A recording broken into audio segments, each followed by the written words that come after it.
Welcome to Match Fishing Masterclass Questions. You join me here today with the man himself, the IBS, Mr. Simon Jones. You right, Si? Yeah, I'm really good, mate. How are you? Yeah, good, mate, good. All the better for seeing you. How's things, mate? Yeah, pretty good. Pretty hectic. I mean, at the minute, you've probably... we've got the timing about right for this conversation. I think there's all sorts going on at the minute. We can forget banking for a second. There's a lot going on with not a lot of fishing going on. So we're trying to make things happen. So it's a more exciting world for us anglers sitting on the couch at the minute. I guess that's where we're at. Yeah. So just a bit of background then for anyone that doesn't know Si. Obviously his name's Simon Jones. He's from the West Midlands. Is that right, Si? Yeah, born and bred in the Black Country, now living in Solihull. Yeah.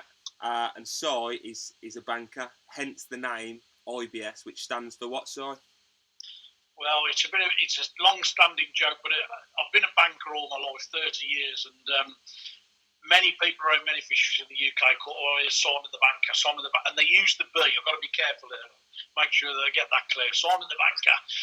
But then more recently, I started working internationally in banking, and I came up with this sort of alter ego, really, and started calling myself the international banking sensation. It's a bit of a joke on myself. It kind of seems to have stuck, really, and that's where it comes from, really, Ricky. It's nothing more sinister than that. Yeah, okay. So that's the background behind the international banking sensation. So we've cleared that up. But the main talking point of this video, Si, is I've seen that you're doing a virtual fishing festival, and the main point I want to speak to you about is it's for charity. So the first question I've wrote a couple of questions down just to make sure I get them in. Can we talk about first what's the charity you're running this virtual festival for? Yeah, we can. I mean, I think the first thing to sort of recognise is these are pretty unprecedented times that we're in right now, Ricky. And I think that I played about with this sort of virtual fishing festival last week with a few mates of mine that go to Whiteacres, and we kind of had a chat between a number of us, and in the end, I sort of came up with a view that we could do it and raise a bit of money for the NHS Charities Together, which is a newly formed charity that amalgamates a number of NHS charities. They've got their own website, their own Facebook page, so anybody can, their own Twitter feed, so anybody's welcome to go on and Google that, NHS Charities Together. Yeah. But what they're specifically there to do is to support staff and volunteers that are actually dealing with the COVID-19 problem right now at the minute in the UK, which we know is, let's be honest about it, it's catastrophic at the minute. And they need all the support they can get, these people on the front line that are doing all that work. And I just thought that, in principle, what we could do was create something that might be a little bit of fun, but ultimately to support all these people that are really on the front line dealing with this situation. Yeah, brilliant, absolutely fantastic, mate. Well, a massive well done first of all from me and my family, as my missus is a nurse in the NHS, so she'll see the benefits from it anyway. So I just want to say thank you for that. Well, okay, so I mean, a lot of people have said that to me over the last few days, but actually, I'm a little bit humbled by that. But to a large degree, I think what I'm doing is really just what I'd call a little bit of administration. I think ultimately the people we should be thanking is definitely the front line who are dealing with it, people like your partner. But actually, in this instance, there's 160 anglers that have stumped up £10 of their own money. Some of those anglers are furloughed, Ricky, and they've probably got a reduced income themselves at the minute, but they've still found a way to put this money in and to generate this opportunity. So I think I'm grateful for anybody that wants to tap me up and put a message on Facebook and say thank you. But ultimately, I think we should be diverting that, one, to the front line, and two, to the people who've joined in with this opportunity and stumped the money up, because it's a staggering amount of money to raise in a 24-hour period. Yeah, so the next part I was going to mention was you've only just come up with this concept literally 24 hours ago. and within 24 hours, you've raised over £1,500. Yeah. Well, I mean, the concept was probably born maybe about sort of 4 or 5 days ago, but we only went live with the concept just over 24 hours ago. It was about 36 hours ago when I posted it online, and we started collecting the money 24 hours ago. We've now got all of the money that we need to run this festival, which is over £1,600, so 160 anglers at £10 a pop. We've managed to get that. I mean, that currently, I set up a dormant bank account, being a banker. I set up a dormant bank account, which was a zero balance account, zero interest, that I could just get people to fire the money into, so there was no security issues for anybody that was transferring money. You know, their integrity was fully protected, which I think is also important in this day and age. And that money now sits in that account. And my intention is that by the time we get to the end of the festival next week, I'm not going to send it now, just in case during the course of the week we manage to raise a little bit more money by one thing or another. People may be having side bets with each other and stuff for a bit of a laugh. Yeah. So what I plan to do is, by the end of next week, when we actually finish this virtual festival, is transfer that money directly to them with a very specific email about where that money's come from and how we'd like that money to be used, because I think that's quite an important point that I want to cover off. And then what I can do then is demonstrate back to the angling community and all those people who've donated that money exactly where that money's gone, so it's got a very clear and transparent record of what's happened to that money. Yeah. And Ricky, as sad as it sounds for me to say this on camera, and I always get monumentally disappointed when we talk about things like this, I think it's very important to have that level of transparency when you're dealing with other people's money. Yeah. Because I have seen in the past other people who've done charity work, there perhaps have been speculation around whether or not the charity have ever really fully benefited from what anglers or what other societies have generated for them. And what I want to make sure here, that these are my friends and fishing colleagues that I've known pretty much all my life in a lot of the examples of people who've joined in. I want to make sure that we can absolutely set a clear record. This is what you achieved, and this is where that money's gone, and this is how it will benefit those people. Yeah. And I think it's really important to be able to demonstrate that, Ricky. Really. 100%. And I think it's important to mention, Si, there's no gambling at all whatsoever being done in this virtual competition. It's literally a virtual sporting competition, and that's it. The money that is involved is literally going to a charity. Absolutely, there's no prize money whatsoever. So every single penny that's been collected. So there will be on the day when we start this. So we will do a live draw. So I'll talk about that in a while, because I know you're going to probably ask me about that, how it will all work and stuff. But we'll sort of do a draw tonight to define who goes where. Okay. But at the end of the festival, which will finish next Friday night, we'll do a live presentation next Friday night as well, which we'll have a lot of fun with that. But nobody will win a penny in this. The 160 anglers who've paid £10 to fish, I'm just going to caveat that in a second, so remind me to caveat that money. That £1,600 is secured and will go to the NHS Charities Together charity. Yeah. Okay.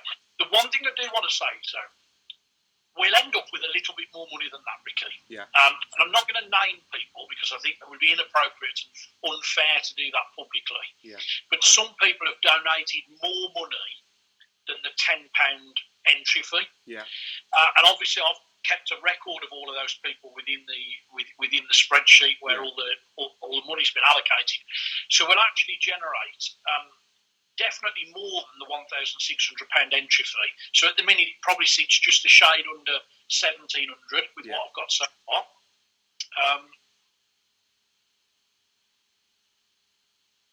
And then I suspect over the course of the week, we might be able to bump that up by 100 quid or so with it. I'm going to sort of goad people into doing a few side bets because there's lots of banter flying around at the minute on Facebook. And what we're trying to do is we'll try and find a way just to boost that up a little bit further over the next few days before we send that off at the end of the week next week. And what we'll do, obviously, on Friday, as part of the presentation, we'll talk about the total amount raised and we'll send that off. But just for the record, there is absolutely no prize money on offer during the virtual festival. Brilliant. It's all going to so the charity. that clears that one up. Okay, my next question is, how will it work?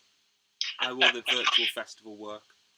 Okay, so this is probably the bit that people who've never fished a festival before, perhaps, and people who don't know me too well. So a lot of people have joined in this festival who are meeting me for the first time on Facebook. So they are a fisherman of somebody who's connected to me. So this is where they'll perhaps really start to understand about the creative license that I'm going to operate within for this virtual festival.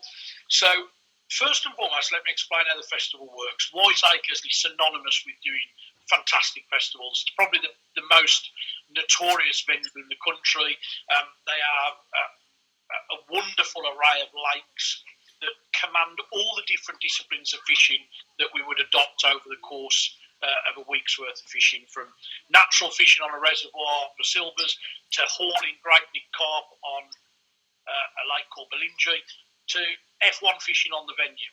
So all sorts of different things are covered. Perfect venue to do a virtual festival. We've got 160 anglers. They'll be split into 5 pots this evening, 5 pots of 32.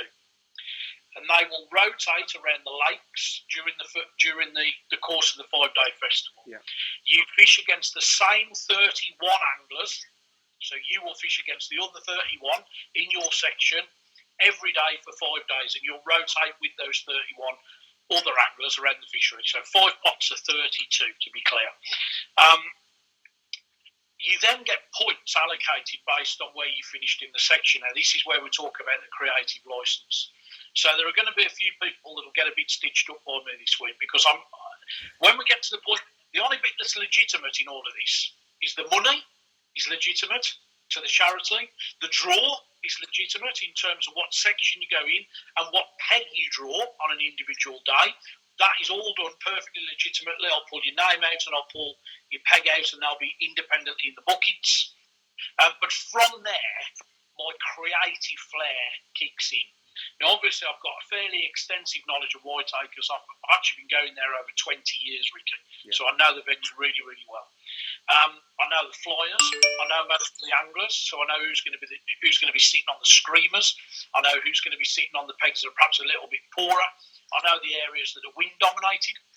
And therefore, my creative license will kick in, and I will decide who does well from where, and that's where we'll have a bit of fun every night when we do the results. Yeah. So that's really how it will work. Just an important point, because people who watch this, they won't all be fishermen or fisher ladies, whatever you want to call us. Just a bit about fishing. On these festivals, it is quite predictive. You can predict who's going to do well, because certain parts of each lake have got more fish than others. So it is quite realistic. Even though it's virtual, Simon does fish Whiteacres every year, and he has done for many years. So he knows these lakes like the back of his hand. So this virtual festival will pretty much be what it would be like in real life, and that's why it will be so good. Yeah, I think so. But I think there needs to be a comedy twist, because what we need to understand is what was our design principle for this, and our design principle was to stop 160 anglers getting bored out of their brains because we're all on lockdown and we can't go and do the thing that we're probably most passionate about other than our families. The design concept was to be able to really say thank you to our frontline NHS staff and volunteers that are going the extra mile, and raise a bundle of cash from a community of people, a community of anglers that perhaps don't get the kudos that they deserve for the amount of charity work that they do year in, year out. So I think there was really 2 or 3 key design principles for doing it. But I think, whilst I do know a lot of the anglers, and I do know the pegs, and I know how these venues are going to fish, there is an element of they are predictable, or things can be predictable. But actually at Whiteacres, sometimes a real spanner can be thrown in the works, where the wind can make a real difference, or the wrong angler drawing the wrong peg, the right angler drawing the wrong peg, all these sorts of different concoctions. And I think instead of having the usual names that appear every single festival in the top 20, I think we might see a few surprises in this festival. Yeah. And I think that would be a real good, fun aspect to it. I hope. Yeah. I hope anyway. Good. I'm sure it will be fun, Si. I'm sure it will. Okay, so the next question is, I know that every festival at Whiteacres is sponsored by a company of some sort. So, being as though this is a 160 peg festival and it's at Whiteacres, have we got sponsorship? It's a brilliant question, that. Because amazing, the subject of sponsorship I find fascinating in fishing anyway. So I'm lucky because a very good friend of mine is Tom Thick, who probably most of you will know if you're anglers watching this feed. And Tom's, I'll call Tom the master mixer from the southwest, not because he's a DJ or anything like that, but because he produces some fine ground baits. And Tom, because I've got the relationship with him that I've already got, was somebody that jumped on board straight away and said, Simon, I'm really keen to help you with this. But it didn't stop there, Ricky. And I think whilst festivals at Whiteacres generally get sponsored for a week by one company, what I think is fascinating about this, and because we're in a sort of a charity scenario, is other people stepped up to the plate really quickly to help out. So I've ended up with 3 companies that are going to donate some prizes. So there was Tom Thick, Sonia Bates through Jake, and Spotted Fin through Jake Foles, that is, and Spotted Fin through Dan White are all going to donate a few prizes, just small prizes. Yeah. But the interesting point is where sponsorship's concerned, that normally all goes to the top 10, doesn't it? And it gets filtered out to the people who do particularly well. But because this is virtual and there's an element of comedy flair attached to it, and creative license, for want of a better phrase, I don't think it would be fair to distribute prizes in that way. And there are lots of people in this festival that have put up their £10 that have never been to Whiteacres, never fished a festival ever anywhere in their life, but they just felt an urge to really get involved. So what I've agreed with those 3 people who've donated some prizes to really help galvanise attention and focus for the week ahead is we're going to do those on a raffle, or sort of like a prize draw basis. So we'll randomly select anglers from a pot to win those prizes. I think that would be quite easy to do anyway. People focused. Yeah, I think that would be quite easy to do, because before you draw any pegs, you could say, right, the first prize is going to go to peg, the 20th peg picked out, the 20th angler picked out. The second prize is going to go to the 36th angler picked out, and the third prize is going to go to the 150th before the draw. So then, you know what I mean? It's pretty easy to do, to incorporate a raffle into it. Absolutely. I think there definitely are some key things that we can do with that. But I have reached out to other people as well, Ricky, because we're only really in the infancy. I mean, we're 36 hours into this programme, aren't we? And I think there's time for other people to step up to the plate as well if they want to. You know, and I just said it could be a company that just wanted to donate a couple of packets of toss pots or something like that. You know, it can be the smallest thing, but it can make the biggest difference to people who've never been involved in anything like this in their life, and they feel they've joined in, they've made a contribution to the charity and got involved, and they walk away with a little something at the end of it, just by the draw. And as I said earlier, it won't just be anglers who watch this. So absolutely, As for sponsorship, Mr. Jack Daniels, I know you watch my videos. If you want to chuck a couple of bottles of Jack Daniels in, then why not? Well, they'll be gratefully received. But I don't drink them myself because I'm a non-drinker, as you already know.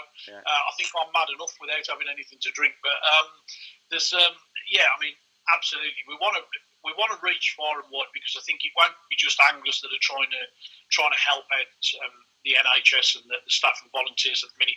I think people all over the UK will be trying their bit to help out people at the moment, and I think that's a great thing if we can achieve that. Yeah, I think what you're showing here is the angling community are doing their part. To be honest, I've not seen anyone going fishing or anything like that. So even though it's a form of isolation, people are playing the game and screwing the nut to do their part, which is really good to see. And the last question from me, Si, is what are the future intentions? To me, they're a little bit unclear. In terms of where we go next. I've had lots of people messaging me who didn't get onto this festival as an example, saying, what else can we do? Are you going to do anything else? Ricky, at the minute, none of us know exactly where we're going to be in a week, a month, 2 months, 3 months' time. So I always say in business, sometimes it's important to keep your powder dry. Yeah. And I think in this instance, we definitely want to keep our powder dry. You'll probably be familiar with that phrase in your background. I think for me, it's about sometimes looking back to look forward. So a year ago, I raised a significant sum of money for Alzheimer's, for Dementia Revolution, which is part of the Alzheimer's Society, when I ran the London Marathon. Yeah. And I'm obviously going to be running that again later this year. Now, I always raise money every year for the dementia charities because, unfortunately for me, it's something that's ravaged my family over a number of years, like it probably has done to many people, Ricky, who are watching your feeds. So for me, the future probably still means that I'll continue to do a lot of fundraising for Alzheimer's and push forward with that. And obviously, I'm looking forward to running the marathon again on October the 4th, which interestingly is on the weekend between the Maver and the Preston Festival. The actual festivals, not the virtual ones. So I've got to fish the Maver Whiteacres, that is. Yeah, I've got to fish the Maver Festival. I've then got to drive to London, run the marathon, drive back on the Sunday night and be ready to fish the Preston the next morning. So that will be an interesting period, those 2 weeks. But for me, the future will probably be there. But the future in regards to this and regarding, the alter ego of the international banking sensation, let's just see where it runs. I'm going to carry on doing my live feeds on a Monday night, which I always do at 8:30 on Facebook, talking all things angling. But in terms of moving forward for charity work, let's just see how long this continues. Yeah. And if there's one thing I've learned about anglers over the last week, is it's their camaraderie and their togetherness and their desire to be a force for positive change, really. And I think that's something that we should really embrace.